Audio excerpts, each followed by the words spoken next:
નમસ્કાર, આપ જોઈ રહ્યા છો પાટનગર નેટવર્ક ન્યૂઝ. આપની સાથે હું છું મોનિકા. બુલેટિનની શરૂઆત કરીએ મહત્વના સમાચારોથી.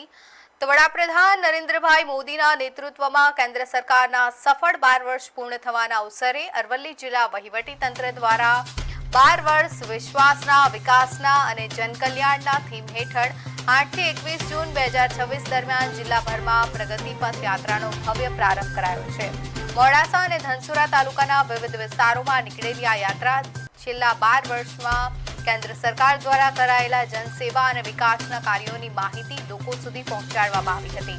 આ પ્રસંગે સાંસદ શોભનાબેન બારૈયાએ જણાવ્યું હતું કે પીએમ આવાસ, ઉજ્જવલા અને જલ જીવન મિશન જેવી યોજનાઓએ સ્થાનિક મહિલાઓ, યુવાનો અને ખેડૂતોના જીવનને સમૃદ્ધ બનાવ્યું છે.